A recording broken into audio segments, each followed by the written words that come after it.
Hey friends, just a quick creative vlog from my home studio, Primordial Creative in San Pedro. I'm gonna be moving up to like central LA in a couple months and closing up a lot of like business down here, but also packing all my books and things like that. And I came across a lot of my books that I've dragged around with me for 20 plus years. Uh, Life in Hell collection. And I'm making this vlog actually not about Life in Hell or books or moving, but it's the 35th anniversary of The Simpsons coming into existence. So I would have been 12 years old at the time, 12 or 11, whichever.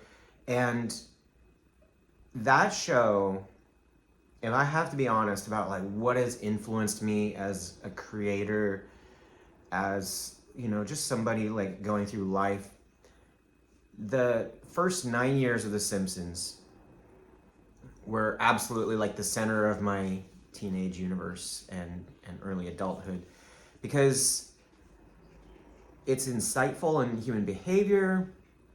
It's an example of artwork that isn't polished, that connects to people, and that's such a huge deal for me. I honestly, whenever I've taught like cartooning classes in person to kids, and they're struggling with like, oh, my art's not good enough, I'm like, bro, The Simpsons and Peanuts, Charles Schultz, Snoopy, this is probably like the stuff that art teachers would have told young Matt Groening, young Charles Schultz, like, oh, that's awful, you're never gonna make it.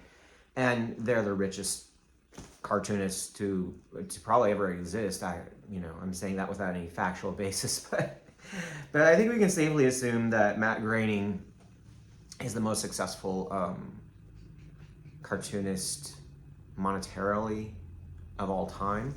Now, I'm not even gonna get into like personal controversies with Matt Groening, but whether or not The Simpsons should have ended at a certain point and sort of stayed this pristine thing, this like jewel of a particular era in time, or it's obviously like not for us to say because it has continued and diminished, but it's also come back. Every so often I'll hear like, oh, these old showrunners came back and now the show's good again, and it's like, well, does that erase when Homer was Mr. Burns' prank monkey and got, assaulted by a panda or whatever it was, polar bear, I forget.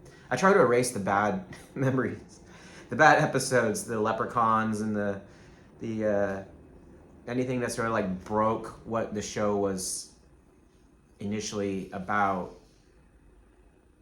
But even projects I'm doing today, like a comic that I'm going to be releasing through Webtoon, there's a lot of elements of it that are from The Simpsons, and things that have gone on to sort of be like bigger cultural aspects of my life, like Citizen Kane and Orson Welles. I was introduced to that through The Simpsons and like Pinky and the Brain, of course. But yeah, I love those original shows. I could quote them all day long, and definitely in the toolkit of things that, like when I'm sort of feeling lost or down, or I'm not, I just need like some kind of comfort brain break that's going to turn the energy around. Red Letter Media and The Simpsons are the top two things. I'm always going to turn to those.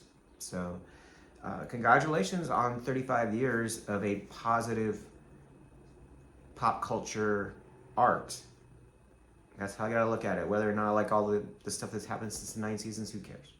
I hope you're a big fan of The Simpsons too, watching this. Good to vlog about something positive and not about suicide or AI flubs, but I'm sure we'll get back to that next week.